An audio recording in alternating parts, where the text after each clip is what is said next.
Okay, everyone, my name is Janine Piro, and today is about obtaining employment via identity theft, except the impact has national security implications. So today, a Christina Chapman of Arizona was sentenced to 102 months of imprisonment for conspiring with North Koreans to infiltrate U.S. companies, including Fortune 500 companies, with the goal of creating revenue to send to North Korea for their munitions development.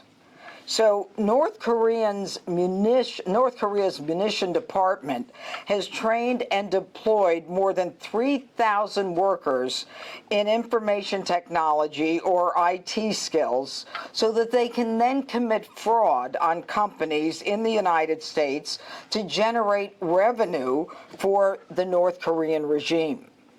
The crime? North Korea used stolen or fraudulent identities of 68 U.S. individuals to set up fake online personas. And when the North Koreans obtained those identities, they got employment with 309 companies, some of them Fortune 500 companies in this country. Many listed their home addresses where they would receive checks from these companies at Chapman's house, the defendant who was just sentenced to 102 months in prison. Now, the companies would send Chapman a laptop, or laptops, plural, some of which she then sent to China and elsewhere, some of which she kept in her home. And if you look at that to my left and your right, that's an example of what we call a laptop farm, where she literally had all those laptops in her house, allowing North Koreans to remotely log into those computers inside of her own house. They had access to U.S. company networks, while all of these American companies and corporations actually thought the employee to whom they were sending a paycheck in Arizona was a real American. The financial damage? All told, the North Korean network enabled by Chapman tallied $17 million in revenue that went right back to North Korea. Now, I and my partners here that you'll hear from in a few minutes have a message to corporate America. This is a code red. Your tech sectors are being infiltrated by North Korea. And when big companies are lax and they're not doing their due diligence, they are putting America's security at risk. And it's time for the big corporations to step up for employee verification, which went through a change as a result of COVID, where there is this lax kind of overseeing of who employees are. It's time for businesses to verify their workers, monitor their conduct, create a zero-trust structure, and they've got to do this before the security of our country is compromised. That means do a real interview. Get them on camera. Look and see if the person whose picture you have is a person that you're talking to. And it's cost neutral for the company or the corporation, which in the end can have its own data compromised, its own customer list compromised, and ultimately affect all of us. Now, the workers, there's no question, they were all working for the companies. They made upwards of $5,000 a week. And some even got congratulation certificates from the companies as they then sent their money back to North Korea to buy munitions to be used against us. Now, you all know, and you don't need to hear me tell you this, but North Korea has long been developing and testing for a nuclear weapon in violation of U.S. and UN sanctions. And as we've watched, North Korea has developed the ability to launch long-range missiles to strike even the United States. But they are no longer just a threat from afar. They are inside our house. and they are the enemy. And with this perpetrator fraud on American citizens, American companies and banks, unwitting Fortune 500 companies, hiring remote workers, the aim is to cripple our country. Now, I just want to mention one thing before I turn the podium over to some of my friends here. One of the companies that was actually willing to identify themselves, and I'm very proud of them, and I really want to give them a shout out, because as many of you know, most companies don't want to be named, okay? Nike wrote a letter to the federal sentencing judge in this case, and they encapsulated exactly what's going on here. They said, on behalf of Nike, the defendant's decision to obtain employee through Nike via identity theft was a betrayal of trust that we as an organization extend to every member of our team. This incident then required us to expend valuable time and resources on internal investigations to confirm that our systems were never breached and to develop and implement additional safeguards and protocols. Now, further, the fact that wages paid to the defendant by Nike, $74,000 over their 5-month scheme, funneled to foreign state actors compounds the violation of trust and raises concerns about the intentions and affiliations of the defendant.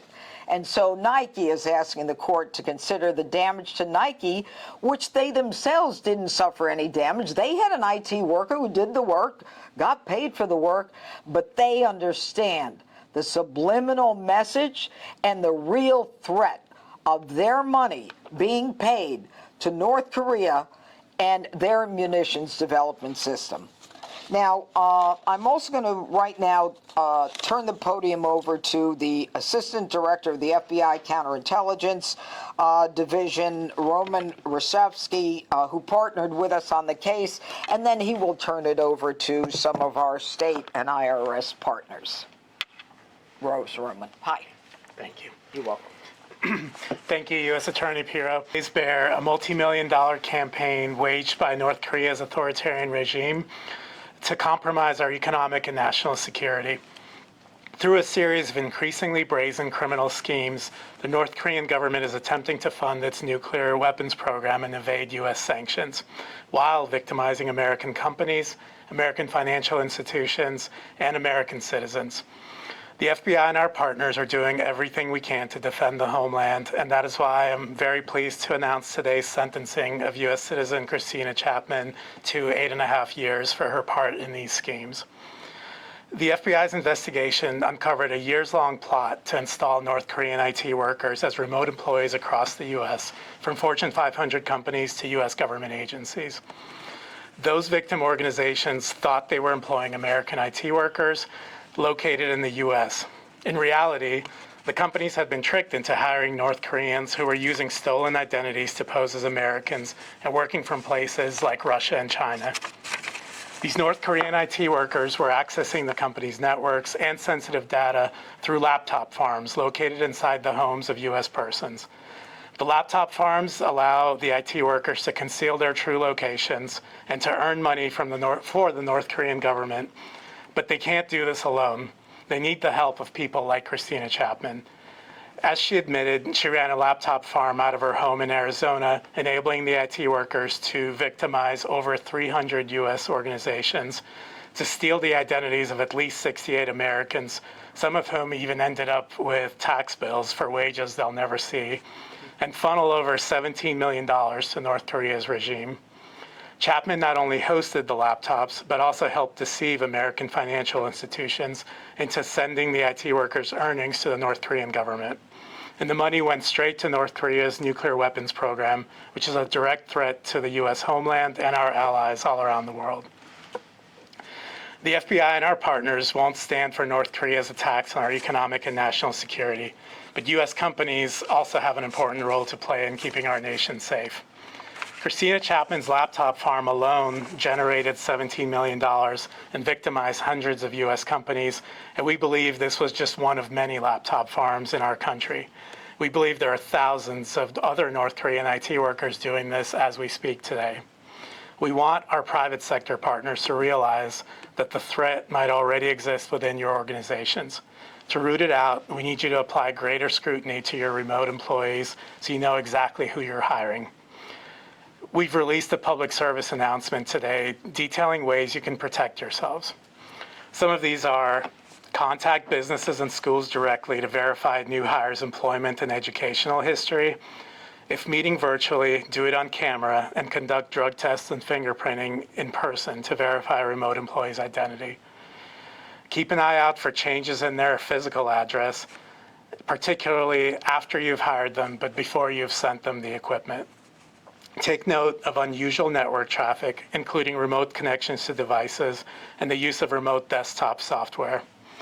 Educate your hiring managers and HR teams about this growing threat. And please, if you suspect your business has been targeted, contact us immediately. Call your local FBI field office or report it to our Internet Crime Complaint Center at www.ic3.gov. Today's sentencing would not have been possible without the dedicated men and women of the FBI's Counterintelligence and Cyber Divisions and our Phoenix and Chicago field offices. I also want to thank our colleagues across the federal government, including the Department of State, Department of Homeland Security, and the Internal Revenue Service for their collaboration and partnership on this investigation and on combating the North Korean threat. The FBI and our partners are committed to using every tool at our disposal to deny North Korea its profits and cut into funding for their weapons program. And we're equally dedicated to keeping American companies and American citizens from being victimized by the North Korean regime. Together, we can hold North Korea accountable and keep our nation safe. Good afternoon. My name is Scott Brown. I'm the Assistant Special Agent in charge for the Phoenix Field Office of the Internal Revenue Service Criminal Investigation Division. IRS Criminal Investigation utilizes the financial expertise of our special agents to identify perpetrators of identity theft and to hold them accountable for American taxpayers. Today, we're grateful for the outcome of this investigation. Christina Chapman facilitated a massive and complex $17 million employment and identity theft fraud to enrich herself, her co-conspirators, and North Korea. She compromised our national security. She compromised the data and security of hundreds of U.S. companies, and she compromised the identities of 68 American taxpayers. Identity theft and employment fraud are pervasive crimes that often result in false tax liabilities for the victims. And today our message to victims of identity theft are there are resources and tools available to you to help overcome the damage that occurs from these types of crimes. I encourage you to reach out to the FTC through their website, identitytheft.gov, or through the IRS's website, irs.gov, where there are resources and methods for you to report identity theft and identify tools to help you overcome the damage that occurs from it. We too are grateful for our partnerships with FBI, the State Department, and especially the U.S. Attorney's Office in supporting this investigation and holding Ms. Chapman accountable for her fraud and providing justice to these victims and the American taxpayer. Thank you. Thank you, U.S. Attorney Piro and Assistant Director Revski. My name is Jonathan Fritz. I'm the Principal Deputy Assistant Secretary of State for East Asian and Pacific Affairs, and I'm just going to take a moment or two to just reemphasize some of the points that were made already by my colleagues about the stakes for U.S. national security and foreign policy in this particular case. Protecting Americans and American businesses is our top priority. So we take this threat from North Korea's malicious schemes very seriously, as you can see from the actions taken by the U.S. government here today. North Korea's illicit revenue-generating activities, whether cryptocurrency theft, illicit IT work, oil smuggling, or selling counterfeit cigarettes, these are not entrepreneurial efforts on behalf of innocent North Koreans. Rather, these are deliberate activities orchestrated by the North Korean government, often by military-affiliated entities within the North Korean government, to evade U.S. and UN sanctions, to fund North Korea's efforts to target the United States and our allies with unlawful weapons of mass destruction and ballistic missiles. North Korea cannot argue that these weapons are simply a deterrent. Since 2023, we have seen North Korea unlawfully transfer ballistic missiles to Russia, which in turn has used those missiles to strike Ukrainian territory, including Kyiv, undermining President Trump's efforts to broker peace between Russia and Ukraine. The president has been clear that he remains ready to engage with North Korean leader Kim Jong-un in pursuit of a peaceful resolution to tensions on the Korean Peninsula, and we believe dialogue is the only path to obtaining a sustainable peace. However, at the same time, we will not stand by while North Korea preys on American companies and citizens and engages in elaborate transnational criminal schemes to gain access to U.S. dollars. So we'll keep working with our colleagues across the interagency to protect U.S. companies, the U.S. financial system, and of course, American citizens. Thank you. So I guess you can see how working together with the FBI, the IRS, the State Department, the U.S. Attorney's Office, this is, as far as we know, the largest identity theft case of its kind that we in history, and I'm sure it won't be the last. Do you have any questions? Yes, sir. For both you and Mr. Brown, Americans lost their identities through this scheme as well. They were sort of targeted or victimized as part of this. Any sense as to how many or how widespread or how they were vulnerable to it? You know, some of them I don't believe even knew that they were victims of identity theft. Unfortunately, the way to resolve this, I mean, the way to cut back on it and to make sure that it doesn't continue happening is to put the onus on big corporations and companies. If you'll see this driver's license over here in South Carolina, everything about it reeks of it being fraudulent. I mean, I've never seen a license expired 12/2/4/2027. I mean, there are so many obvious problems with that. But what they do is they'll take someone's ID and then they will then say, I'm now living in Arizona at Chapman's house. No one ever says, go outside and take a picture so I can see you're really living in Kansas or Arizona. No one double checks it. So sometimes the victims may not even know that they're victims until, as you just heard from the IRS, they get hit with an IRS penalty. Anyone you want to add to that? No, I think that's... Okay. Hi. So, did she know specifically that she was working for the North Koreans, or did she think it was Chinese or Russians? Did she know exactly what was going on? We believe that she knew. We believe all indications are that she knew, and she pled guilty to knowing. So I think in the end, there's no question that she knew. And that's why the judge sentenced her to 102 months, which someone figured out was 8.5 years. Which one was it? Of course. The IRS guy. Yeah. Anything else? Pardon the off-topic question. No. The Director of National... No. Do you want to do an off-topic? If there is going to be a review of what they characterize as the Russiagate issue, it'll probably come through this office, being the U.S. Attorney for the nation's capital. Been briefed on that, or anything to move on that? You know, one of the things I learned as a young prosecutor many years ago was that you don't confirm, you don't deny, you have the evidence. That's the way I was raised. Okay? It's good to see you. Please give the message to the companies and the corporations. This is easy stuff. They're getting hit on too, because as my assistant U.S. Attorney, Karen Seifert, made very clear to me, the North Koreans are excellent at monetizing information. And they can monetize information from the companies, their database, their employee base, all kinds of information, and then be subjected to shareholder lawsuits, et cetera, et cetera. Thank you for being here. Thank you for being interested, and thank you to my partners. Thanks, guys. Bye.